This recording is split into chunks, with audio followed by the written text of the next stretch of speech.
Hello friends, I welcome you all on my YouTube channel Rasayan Setu. So friends, in today's video, we are going to discuss previous year questions of classical and statistical thermodynamics which was asked in TIFR GS 2017 exam. Okay, so let's start. So here it is your first question and it says the heat of formation for the reaction copper solid plus oxygen gas converts to copper oxide solid is measured and plotted as a function of temperature T of the four possible graphs shown below. Which one would most likely represent the observed trend? And we have four options, that is A, B, C and D. Okay. So friends, out of this option you must find the graph which represent the trend which represent the relation between heat of formation and temperature. Okay, so let's do the solution of this question. Now see, when you must find the relation between heat of formation, that is enthalpy or temperature, we should have the idea of the Kirchhoff equation.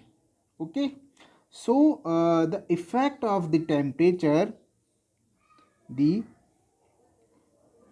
effect of the temperature on the enthalpy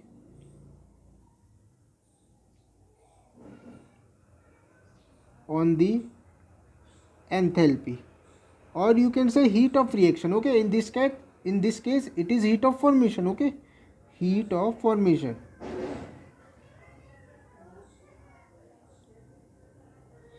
on the enthalpy heat of formation, okay, of a reaction is given by Kirchhoff equation.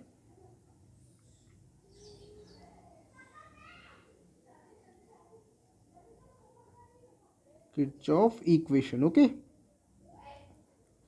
so we have a two forms of Kirchhoff equation. Okay, one is in differential form and the another one is integrated form. So differential form of Kirchhoff equation is C, the partial differentiation of heat of reaction or enthalpy with respect to temperature is equals to your difference in heat capacity at constant pressure. Okay, this is a differential form of your Kirchhoff equation. Okay, and the another form is integrated form. So in integrated form, see, limit H1 to H2 of del H, that is heat of reaction, is equals to del Cp, that is difference in heat capacity at constant pressure, multiply by temperature in the range of T1 to T2. Or here we can say that del H2 minus del H1 is equals to del Cp into T2 minus T1. Okay, this is the integrated form of your Kirchhoff equation. Now this, when we compare this integrated form with the straight line equation, okay, here it compare it with y is equals to mx. Okay, so it means from this integrated form, when we plot a graph between y and x, that is delta h and delta t, okay, so it will be a straight line curve with the slope Cp, or difference in your heat capacity at constant pressure. Okay, so when we plot a graph between delta H and delta T, it will be a straight line curve with slope delta Cp, that is difference in heat capacity at constant pressure. Okay, so friends, according to this graph, see in the corner, your graph number 3 represented the trend. Understand? Okay, our graph number 3 represented the given trend. So जो plot graph number 3 will represent the trend, and graph number 3 is in option number C. Okay, So your option number C is the correct answer of this question. Understand? Okay. So this question can be solved by Kirchhoff's equation. Understand? Now we move towards our next question, and see, it says assume that the temperature T dependence of delta G, that is difference in Gibbs free energy for a chemical reaction, can be represented by the equation of the form, that is delta G is equals to x plus y into T plus Z T square. What is the expression for the heat capacity change at constant pressure delta Cp? Okay, so friends, we have an expression of delta G in this question, and we must find the expression of delta Cp, that is change in heat capacity at constant pressure. Understand? And we have four options, that is A, B, C, D. Okay, so let's do the solution of this question. Now see, first of all, we must know the formula of heat capacity at constant pressure. And we know very well that the heat formula of Cp, that is heat capacity of constant pressure, is given by the partial differentiation of enthalpy with respect to temperature at constant pressure. Okay, and for any reaction it will be given by dCp, that is difference in your partial difference in your heat capacity at constant pressure is equals to difference in enthalpy, differentiation of enthalpy and differentiation of temperature. Okay, now this is the expression of your dCp, that is difference in Cp, and we must find this value. Okay, that is here it will also equals to delta Cp. Okay, difference in heat capacity at constant pressure. Okay, so we must find delta Cp. Now for this first of all we use the Gibbs-Helmholtz equation. Okay, so we know from Gibbs-Helmholtz equation,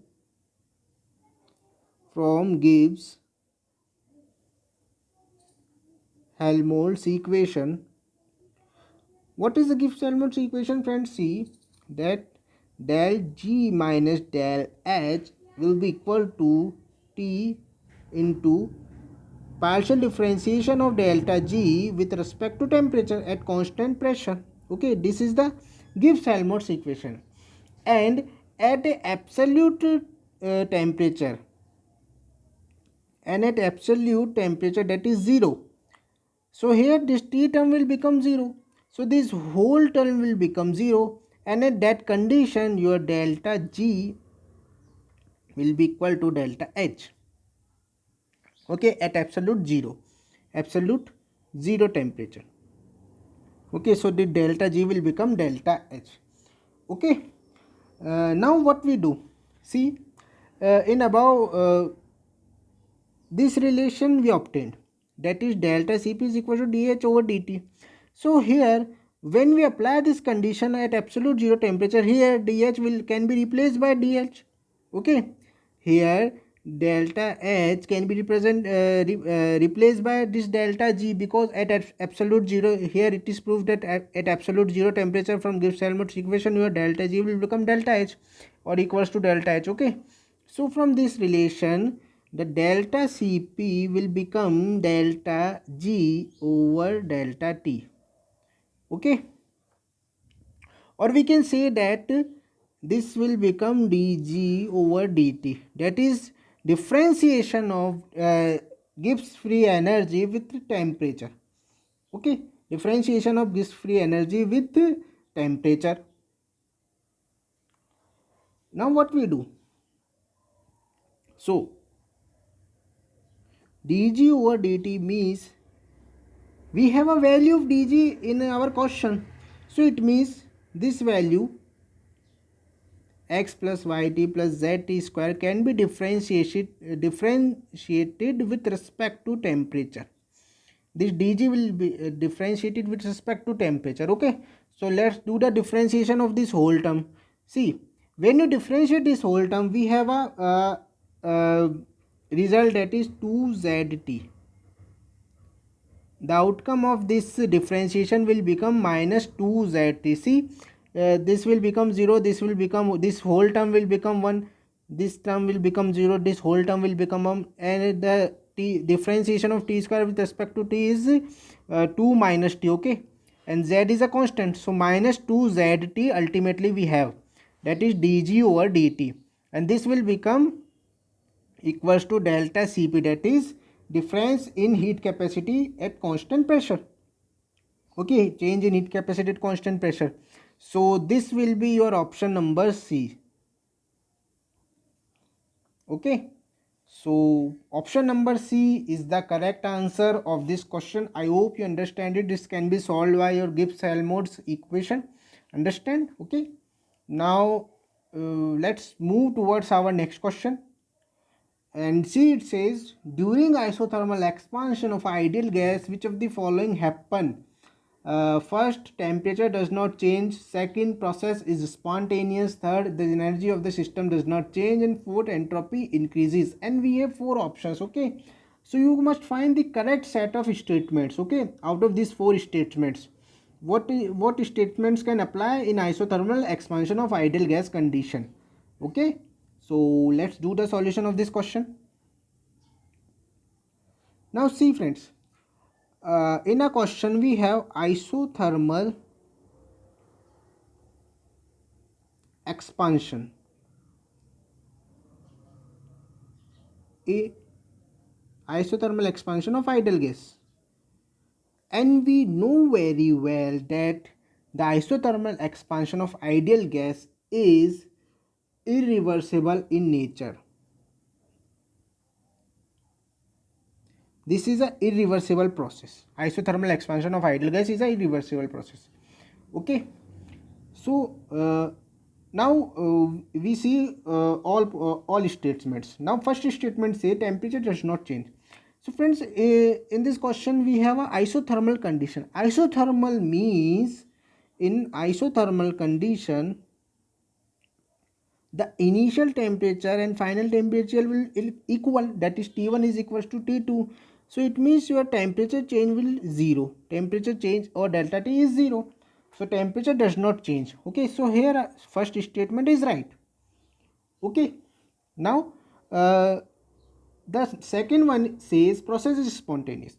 Now friends, here we say that it is an irreversible process, and in classical thermodynamics we know very well that all irreversible processes are spontaneous process. Okay, all irreversible processes are spontaneous processes or irreversible process are spontaneous in nature.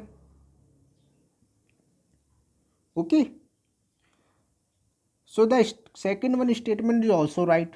Now see the third statement. It says the energy of the system does not change. Okay, the energy of the system does not change. Now how can we prove this statement? See, we have a formula, that is delta U is equals to NCV delta T. Okay, delta U is equals to NCV delta T, and in isothermal expansion condition here we say that delta T is equals to 0. So when delta T is equals to 0, this whole term, that is NCV delta T, will become 0, and when this whole term will become 0, the outcome of this equation is delta U is equals to 0. That means your change in internal energy does not be change. Okay, so the energy of the system does not change. Energy of system does not change. So the third one point is also correct. Third number point is also correct. Understand?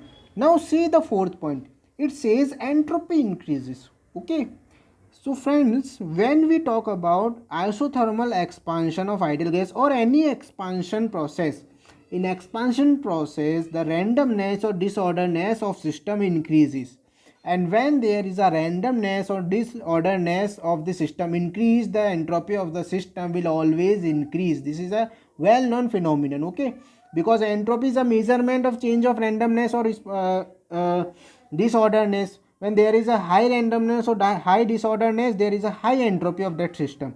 Okay, so because of it is a expansion process, and in expansion process